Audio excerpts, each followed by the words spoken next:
Hello नमस्कार दोस्तों, welcome back my YouTube channel law with Ronit. साथियों, आप सभी का हमारे इस यूट्यूब चैनल पे स्वागत है। दोस्तों, आज हम नए वीडियो के साथ फिर आप लोगों के सामने आ रहे हैं, जो कि एमसीक्यू सेशन होगा। और ये दोस्तों एमसीक्यू सेशन जो होगा वो छत्तीसगढ़ जुडिशरी के लिए इंपॉर्टेंट होगा। और इसमें आज हम बात करेंगे निगोशिएबल इंस्ट्रूमेंट एक्ट 1881 के बारे में। दोस्तों, आज हम इस वीडियो में चर्चा करने वाले हैं और जितना भी इसका एमसीक्यू सेशन हो सकता है, जितना भी एमसीक्यू क्वेश्चन हो सकता है, उन सभी एमसीक्यू क्वेश्चन को हम इस वीडियो में डील करने वाले हैं। अगर आपको लगता है कि इसमें एमसीक्यू सेशन ज़्यादा होगा तो मैं इसके लिए पार्ट सेकंड भी लेकर के आऊँगा, जो कि आपके यूपी छत्तीसगढ़ जुडिशरी एग्जामिनेशन के लिए इंपॉर्टेंट रहेगा। दोस्तों, अगर आप हमारे चैनल पर नए हैं तो चैनल को जरूर सब्सक्राइब करिएगा और वीडियो को लाइक करिएगा, जिससे कि कोई भी मैं लेटेस्ट अपडेट लेकर के आता हूं तो वो लेटेस्ट अपडेट आपको आसानी से मिल सके। जितना भी स्टेट जुडिशरी से रिलेटेड कोई भी अगर इन्फॉर्मेशन आता है तो वो सभी इन्फॉर्मेशन को आपको इस चैनल से मैं आपको प्रोवाइड कराने वाला हूं। दोस्तों, आज हम बिना देर किए इसको स्टार्ट करते हैं, जो कि ये हमारे लिए है द निगोशिएबल इंस्ट्रूमेंट एक्ट के बारे में आज हम बात करेंगे, जो कि 1881 का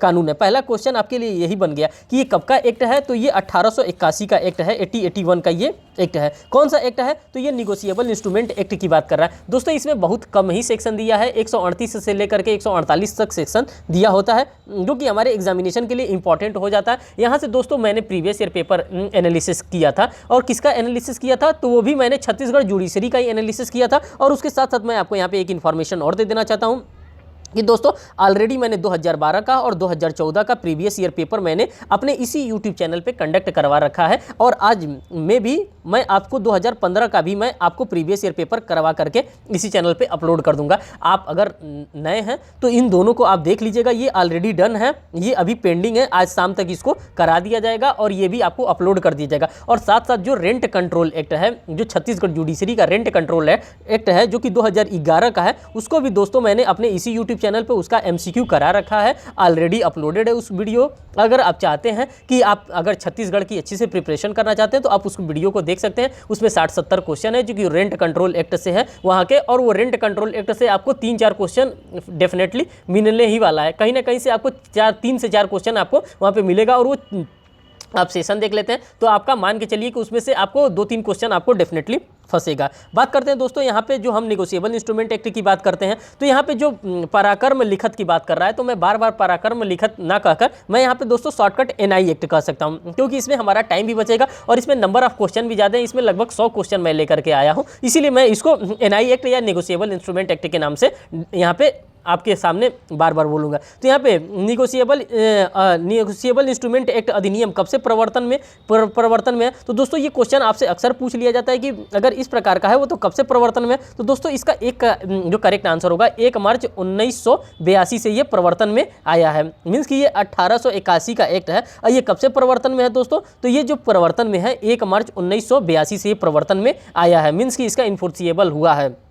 सेकेंड, बैंकर से क्या, बैंकर में क्या सम्मिलित हो, जो बैंक होता है बैंकर में क्या सम्मिलित है, तो दोस्तों बैंकर में सभी सम्मिलित है। बैंकर के तौर पर कार्य करने वाला व्यक्ति और डाकघर बचत खाता, डाकघर बचत बैंक, इन दोनों को बैंकर के अंतर्गत इंक्लूड किया गया है, माना गया है कि हाँ ये लोग बैंकर होते हैं। बात करते हैं नेक्स्ट क्वेश्चन नंबर 3 की। यहाँ पे वचन पत्र के लिए निम्नलिखित तत्व आवश्यक है। अब जो हम लोग वचन पत्र हम लोग देते हैं उसके लिए आवश्यक तत्व क्या है, तो दोस्तों इसमें 5 ऑप्शन दिया है। 5 ऑप्शन में जो हमारा ई वाला है वही हमारा करेक्ट आंसर है। लेखबद्ध होना, मीन्स कि उसको रिटर्न होना, धनराशि निश्चित होना, कि मीन्स कि एक डेफिनेट धनराशि होना चाहिए कि हाँ कितना अमाउंट हमको पेड करना है, कितना अमाउंट हमको उनसे लेना है। फिर रचयिता के हस्ताक्षर, जिसके द्वारा वो बनाया गया है, जिसके द्वारा वो दिया जा रहा है, जो निगोशिएबल इंस्ट्रूमेंट क्रिएट करके जैसे चेक दिया जा रहा है, तो उसका क्या होना चाहिए, उसका हस्ताक्षर होना चाहिए। संदाय करने का वचन, और उसमें पे करने के बारे में बताया जा रहा है कि मैं धारा को, चाहे मैं इनको बेयरर को मैं 5,000 रुपये 10,000 रुपये इतना पेमेंट करने का वचन देता हूँ, गारंटी लेता हूँ, और उपरयुक्त सभी। तो इसका जो अप्रोप्रिएट आंसर होगा दोस्तों, तो यही इसका अप्रोप्रिएट आंसर 3rd वाला होगा। अब बात करते हैं ड्राफ्ट क्या होता है। दोस्तों आप लोगों ने कहीं ना कहीं ड्राफ्ट डीडी बनवाया होगा। तो डीडी कब बनवाया होगा, हमको लगता है कि जब आप लोगों ने अपना बार काउंसिल में, किसी भी बार काउंसिल के रजिस्ट्रेशन करवाया होगा, किसी भी स्टेट के बार काउंसिल में, तो वहाँ पे आपको एक डीडी पेमेंट करना होता है, डीडी से ही पेमेंट होता है। तो हमें लगता होगा कि आप सभी लोगों के द्वारा डीडी बनवाया गया, उसी डीडी के बारे में बात कर रहा है कि डीडी क्या होता है। जो डिमांड ड्राफ्ट क्या होता है, एक विनिमय पत्र होता है, एक हमारे लिए निगोशिएबल इंस्ट्रूमेंट एक्ट का ही एक पार्ट होता है, विनिमय पत्र होता है, वचन पत्र नहीं होता है, हुंडी नहीं होता है, उपयुक्त सभी नहीं होता है। चौथा का जो हमारा करेक्ट आंसर होगा साथियों, वो हमारा ए वाला करेक्ट आंसर होगा। बात करते हैं क्वेश्चन नंबर 5 की, यहाँ पे बात करते हैं। देखिए, विनिमय पत्र में साधारणतः पक्षकार होते हैं। अब यहाँ पे कितने पक्षकार होते हैं ये भी हमारे लिए इंपॉर्टेंट हो जाता है। तो दोस्तों इसका करेक्ट आंसर डी हो जाएगा। ये नॉर्मल क्वेश्चन ही पूछता है, बहुत वेग क्वेश्चन नहीं पूछता है और बहुत इसमें ट्रिक लगा करके क्वेश्चन नहीं पूछा जा सकता। इसमें लेखवाल होता होगा और ऊपरवाल होता है और पाने वाला होता है। मीन्स कि भेजने वाला ड्रॉई होता है, पेई होता है और उसके बाद से क्या होता है, मीन्स कि जो बेयरर होता है वो होता है। बस इसमें 3 लोगों की आवश्यकता होती है। बेयरर होता है, पेई होता है और वो साइन करने वाला ड्रॉई होता है। वही 3 लोगों के बारे में इसमें बताया जा रहा है, जो कि हिंदी में यहाँ पे बताया गया। क्वेश्चन नंबर 6 की बात करते हैं। सही सुमेलित नहीं है। क्वेश्चन पहले देख लीजिए, निगेटिव में सही सुमेलित नहीं है। तो 6 का जो आपका करेक्ट आंसर होगा वो ये डी वाला करेक्ट आंसर नहीं है। वचन पत्र धारा 4, विनिमय पत्र धारा 5, चेक धारा 6, लेकिन लेख वचन जो बात कर रहा है वो धारा 8 में नहीं दिया गया है। क्वेश्चन नंबर 7 की हम बात करते हैं साथियों यहाँ पे। जबकि विनिमय पत्र में या उस पत्र पर या उस पर किसी भी प्रकार पृष्ठांकन में ऊपर वाले के अतिरिक्त किसी व्यक्ति का नाम दिया हो जिसके पास आवश्यकता पड़ने पर लेने के लिए मांगा जाए, तो ऐसा व्यक्ति क्या कहलाता है। तो 7 का जो आपका करेक्ट आंसर साथियों होगा वो बी आपका करेक्ट आंसर होगा।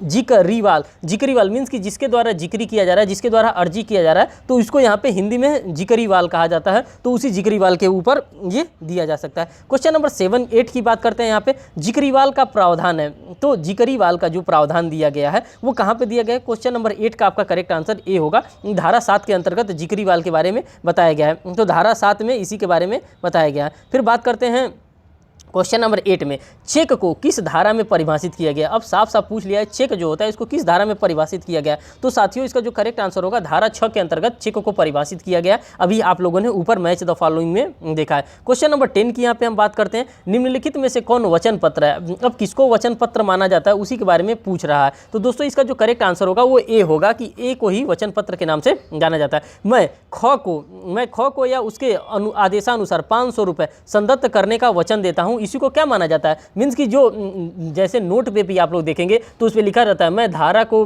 500 रुपये या 100 रुपये देने का वचन दे रहा हूँ। मीन्स कि एक प्रकार का मैं गारंटी एश्योर्ड कर रहा हूँ कि मैं उसको क्या करूँगा, अगर ये ले करके आता है तो मैं उसको पेमेंट करने के लिए लाइबल हूँ, मैं पेमेंट करूँगा क्योंकि मैंने ऑलरेडी ही गारंटी ले चुका हूँ।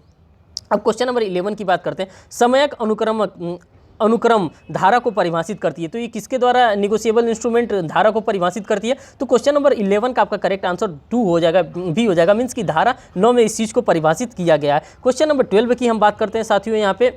निरंकर पृष्ठांकन मीन्स कि इंडोर्समेंट इन बैंक कहलाता है। अब जो इंडोर्समेंट इन बैंक होता है वो कौन कहलाता है। तो दोस्तों इसका साथियों करेक्ट आंसर ए हो जाएगा। जब पृष्ठांकन केवल अपना नाम हस्ताक्षर करता है तो मीन्स कि वो इंडोर्स कर दे रहा है इन ब्लैंक में। अगर खाली जगह पे वो अपना नाम, अगर जो सिग्नेचर उसका होता है वो फिल कर देता है तो माना जाता है कि वो उसके द्वारा कर दिया जाता है। क्वेश्चन नंबर 13 की हम बात करते हैं।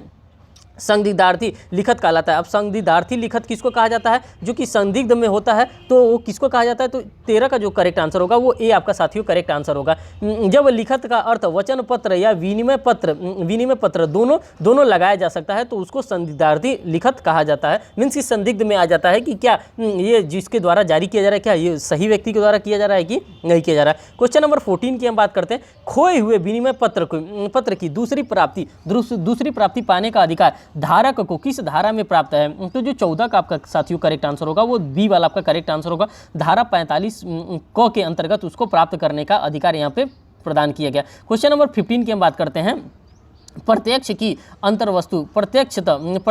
अंतर्वस्तुएं हैं। अब इसको किसके अंतर्गत माना जाता है। तो दोस्तों इसका जो करेक्ट आंसर होगा 15 का वो ये वाला इसका करेक्ट आंसर होगा। जो 15 का डी वाला इसका करेक्ट आंसर होने वाला। डी वाले में उपर्युक्त सभी की बात कर रहा। जब उपर्युक्त सभी की बात कर रहा है तो यहाँ से आप देख सकते हैं कि क्या क्या कौन कौन सी बातें कर रहा है। पहले में बात कर रहा है उस व्यक्ति का नाम जिसके लिए और जिसके विरुद्ध लिखित परिसाक्ष्य की गई है, पहला। दूसरा प्रसाक्ष्य करने वाले नोटरी पब्लिक के हस्ताक्षर के बारे में यहाँ पे बता रहा है। और सी में यहाँ पे जो बताया जा रहा है, सी में कह रहा है या तो स्वयं लिखत या लिखत की और जिसके ऊपर लिखत या मुद्रित हर बात की अक्षरशः अनुलिपि है और उपर्युक्त सभी। इसका जो करेक्ट आंसर होगा वो डी आपका करेक्ट आंसर होगा। बात करते हैं क्वेश्चन नंबर 16 की। जो निगोशिएबल इंस्ट्रूमेंट एक्ट की बात करता है, इससे क्या अभिप्रेत होता है? तो क्वेश्चन नंबर 16 का आपका करेक्ट आंसर होगा, डी वाला आपका करेक्ट आंसर होगा, ऑल ऑफ द एबो की बात करता है। आदेशानुसार देय वचन पत्र की बात करता है, बी बात करता है आदेशानुसार देय विनिमय पत्र की बात करता है,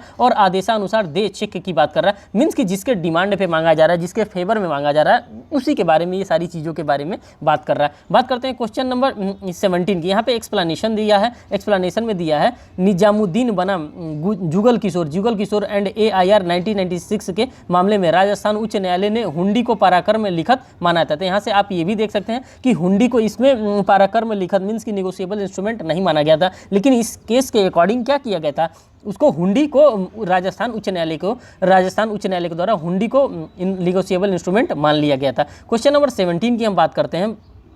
देखिए, निगोशिएबल इंस्ट्रूमेंट परिभाषित है, अब किसमें परिभाषित है? 17 का जो आपका करेक्ट आंसर होगा वो डी होगा, आदेश 13 के अंतर्गत इसको परिभाषित किया गया है। फिर बात करते हैं क्वेश्चन नंबर 18 की बात करते हैं। क्वेश्चन नंबर 18 में कह रहा है जब कोई वचन पत्र, विनिमय पत्र या चेक किसी व्यक्ति को इस प्रकार अंतरित कर दिया जाता है कि वो उसका धारक बन जाता है, तब कहा जाता है, तब उसको क्या कहा जाता है? तो क्वेश्चन नंबर 18 का जो आपका करेक्ट आंसर होगा वो दोस्तों ए होगा, उसको पराक्रम कहेंगे, निगोशिएबल इंस्ट्रूमेंट एक्ट के नाम से हम उसको जानते हैं। क्वेश्चन नंबर 19 की हम बात करते हैं साथियों। यहाँ पे देखिए, पराक्रम लिखत मीन्स की निगोशिएबल इंस्ट्रूमेंट अधिनियम के अंतर्गत पृष्ठांकन का अर्थ है। पृष्ठांकन का अर्थ से क्या तात्पर्य है? पृष्ठांकन के अर्थ से तात्पर्य है उपर्युक्त सभी, मीन्स की लिखत के पीछे की तरफ लिखने से है। और दूसरा क्या हो, कभी भी हम कोई भी चेक लेते हैं, चाहे कुछ भी लेते हैं, तो आगे भी हम फिल करते हैं, पीछे अपना नाम, पता, एड्रेस, मोबाइल नंबर, सारा चीज़ डाल देते हैं।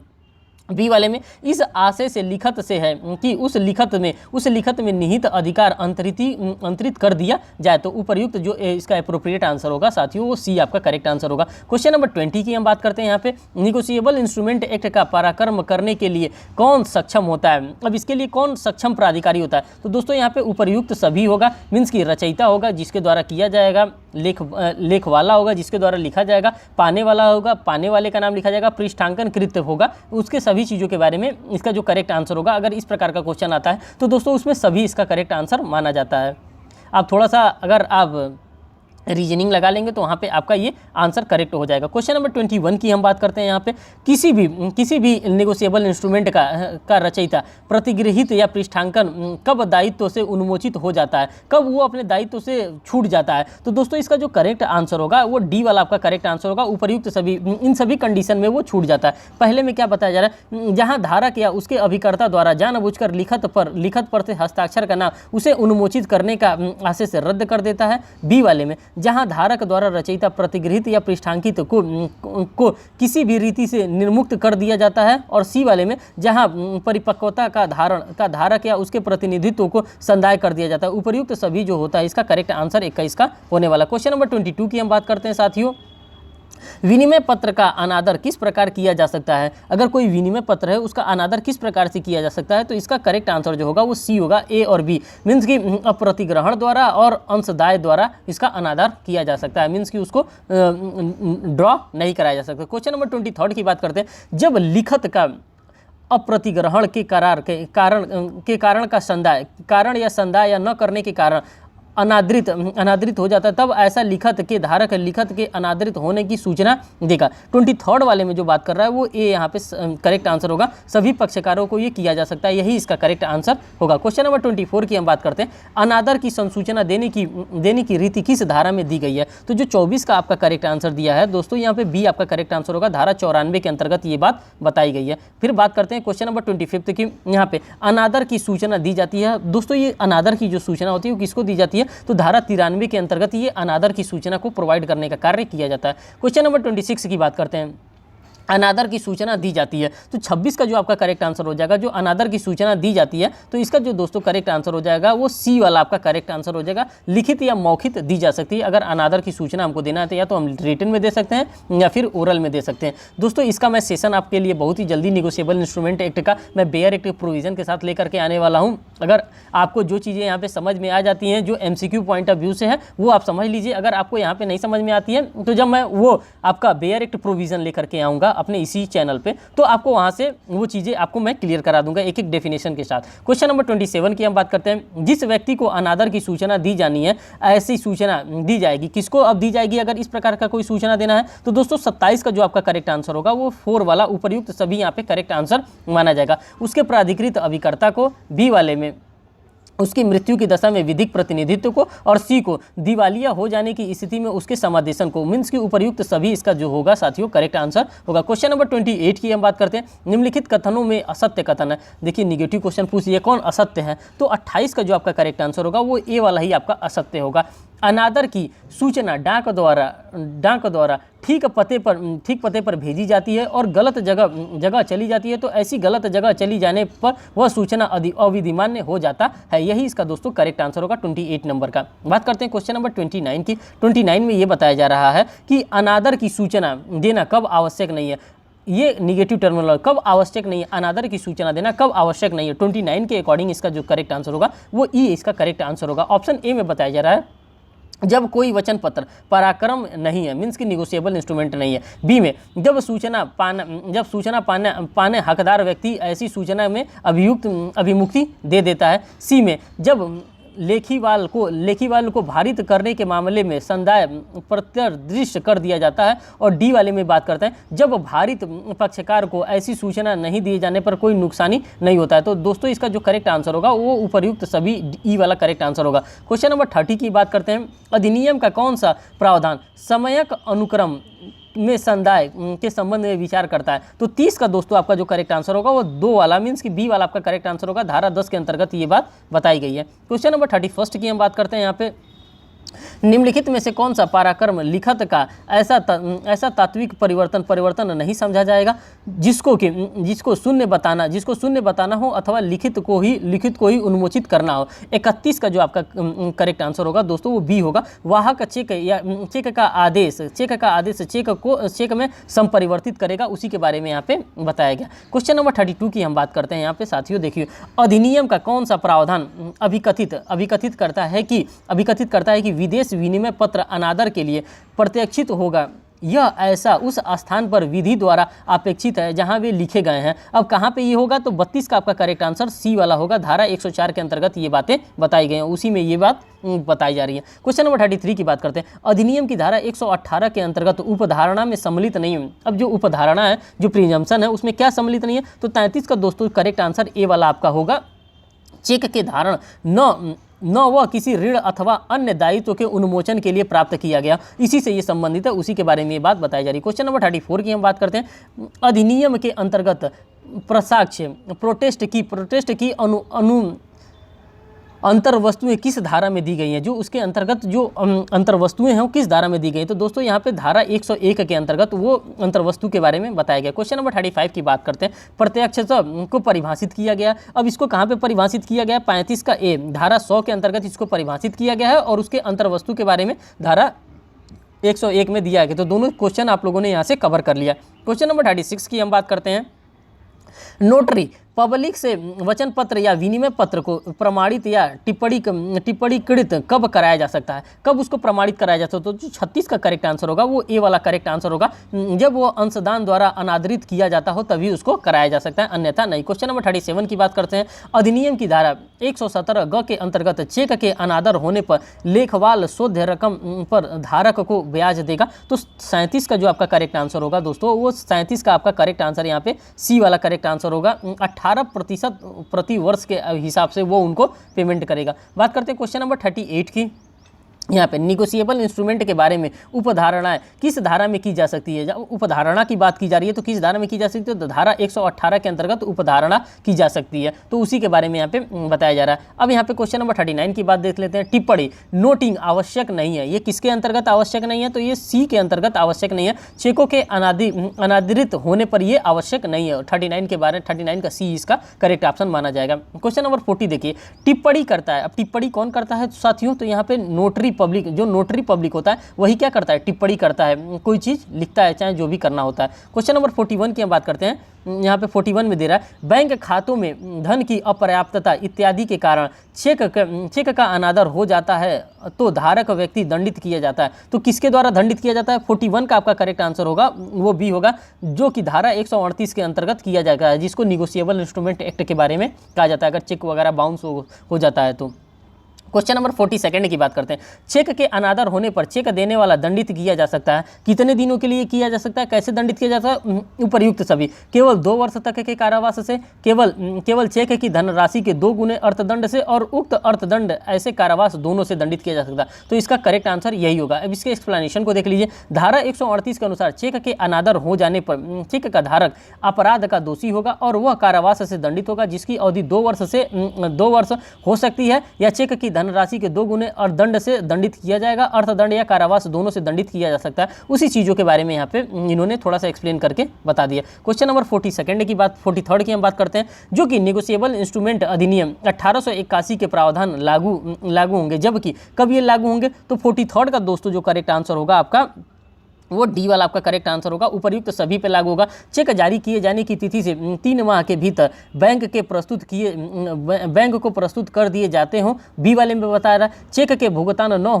होने एवं वापसी की सूचना प्राप्ति के 30 दिन के भीतर रकम की मांग किया गया हो। और सी वाले में उक्त राशि का भुगतान नोटिस की प्राप्ति के 15 दिन के भीतर करने पर असफल रहता। उपर्युक्त सभी इसका दो होगा, करेक्ट आंसर होगा। क्वेश्चन नंबर 44 की यहाँ पे हम बात करते हैं। चेक जारी किए जाने की तिथि से कितने समय के भीतर बैंक में प्रस्तुत कर दिया जाना चाहिए? तो ये आपके लिए क्वेश्चन इंपॉर्टेंट हो जाता है। तो इसका जो करेक्ट आंसर होगा वो सी होगा, ए और बी, 6 माह के भीतर या 3 माह के भीतर। अब इसके में एक थोड़ा सा बदलाव कर दिया गया है, और बदलाव इस प्रकार किया जा रहा है। जब हम आपको डिटेल में इसके बारे में हम बताएंगे तो वहाँ पे मैं बताऊंगा कि क्या ये 3 महीने वाला क्लॉज सही है कि 6 महीने वाला क्लॉज सही है। तो इसमें इन दोनों के बारे में यहाँ पे बता दिया जा रहा है। चेक की वैधता 6 माह से घटा करके 3 माह कर दिया गया। अब ये बात आपके सामने आ गई है कि जो 6 माह पहले था अब उसको घटा करके 3 माह उसकी वैधता को बता दिया गया है। तो इसमें यही आपके लिए इंपॉर्टेंट है। क्वेश्चन नंबर 45 की बात करते हैं। चेक के अनादर की सूचना प्राप्त होने के कितने दिन के भीतर राशि के संदाय की मांग की जानी चाहिए? जो 45 का आपका करेक्ट आंसर होगा वो 1 होगा,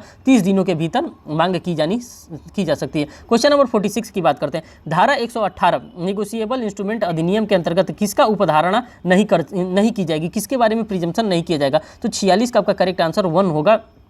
चेक के धारण न चेक के किसी ऋण अथवा अन्य दायित्वों के उन्मोचन के लिए प्राप्त किया जा सकता है। क्वेश्चन नंबर 47 की बात करते हैं। निगोशिएबल इंस्ट्रूमेंट एक्ट अधिनियम की धारा 138 के अधीन अधिकतम जुर्माना किया जा सकता है। किसके द्वारा कितना जुर्माना किया जाएगा? तो दोस्तों यहाँ पे चेक की राशि के 2 गुने के बराबर यहाँ पे जुर्माना इंपोज किया जा सकता है। आप लोगों ने ऑलरेडी ही देख लिया। क्वेश्चन नंबर 48 की बात करते हैं। निगोशिएबल इंस्ट्रूमेंट एक्ट अधिनियम के अंतर्गत एक चेक धारक की वैधता अवधि के दौरान चेक को कितने बार बैंक में पेश किए जा सकते हैं? तो 48 की जो करेक्ट आंसर होगा वो दोस्तों डी होगा, कितनी भी बार उसको बैंक में पेश किया जा सकता है। बात करते हैं क्वेश्चन नंबर यहाँ पे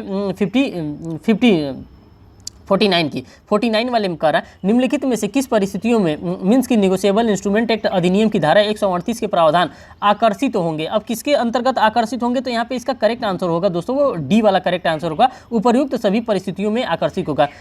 चेक खाते के पर्याप्त राशि न होने के कारण अनादरित किया जा सकता है। बी वाले में चेक बैंक द्वारा इस टिप्पणी के साथ बिना भुगतान लौटाए जा सकते हैं या खाता बंद हो गया है। तीसरा चेक बैंक द्वारा लेखवाल के भुगतान न करने के निर्देश के कारण बिना भुगतान लौटाए जाते हैं। उपर्युक्त सभी कारणों के द्वारा किया जा सकता है। क्वेश्चन नंबर 50 की हम बात करते हैं साथियों यहाँ पे, जो कि निगोशिएबल इंस्ट्रूमेंट एक्ट अधिनियम 1900 क्या कहते हैं धारा 139 के अंतर्गत धारणा बनाई जा सकती है। अब किस प्रकार की धारणा बनाई जा सकती है दोस्तों? 50 का जो करेक्ट आंसर होगा वो बी आपका करेक्ट आंसर होगा। यह कि चेक किसी ऋण अथवा उत्तरदायित्व के उन्मोचन हेतु लिखित किया गया हो, उसी के बारे में यहाँ पे बात कर रहा है। क्वेश्चन नंबर 51 के बारे में हम बात करते हैं। अब 51 में क्या बताया जा रहा है? जो कि निगोशिएबल इंस्ट्रूमेंट एक्ट लिखित अधिनियम के अंतर्गत चेक लिखने वाले मांग सूचना पत्र की उस पर तामील के कितने दिवस के बाद चेक दिखाने वाले के बाद उत्पन्न हो सकता है? तो जो 51 का आपका करेक्ट आंसर होगा यहाँ पे 3 वाला करेक्ट आंसर होगा, 15 दिन के भीतर उसको किया जा सकता है, यही इसका करेक्ट आंसर होगा। दोस्तों इस वीडियो में मैं इतना ही रख रहा हूँ क्योंकि इतना ही आप लोगों के लिए इंपॉर्टेंट है। और एक लास्ट क्वेश्चन हमारे पास है, क्वेश्चन नंबर 52 में क्या बताया जा रहा है, निगोशिएबल इंस्ट्रूमेंट एक्ट अधिनियम 1938 के अंतर्गत परिवाद प्रस्तुत करने की आवश्यक शर्तें हैं। तो 52 में जो आपकी आवश्यक शर्तें बताई जा रही हैं वो भी है, चेक खाते में समुचित राशि उपलब्ध न होने से वापस कर दिया जाएगा, उसी के बारे में बताया जा रहा है। दोस्तों इसमें जो भी क्वेश्चन बचेंगे वो हम नेक्स्ट सेशन में आपके लिए बहुत ही जल्द लेकर के आने वाले हैं। और इसके साथ साथ मैं सोच रहा हूँ एक डिटेल वीडियो आपके लिए लेकर के आ जाऊँ जो कि निगोशिएबल इंस्ट्रूमेंट एक्ट का है, जिससे कि आपकी जो लेवल ऑफ अंडरस्टैंडिंग है वो थोड़ा सा राइज कर जाए, लेवल ऑफ अंडरस्टैंडिंग, तब आप इस चीज़ को और आसानी से आप समझ सकते हैं। दोस्तों इस वीडियो में इतना ही, बहुत बहुत धन्यवाद दोस्तों वीडियो को वॉच करने के लिए। अगर आपको वीडियो अच्छा लगे तो आप कमेंट करके हमें जरूर अप्रिशिएट करने का कोशिश करिएगा और बताइएगा कि ये वीडियो आप लोगों के लिए किस प्रकार से हेल्पफुल हो रहा है। Thank you.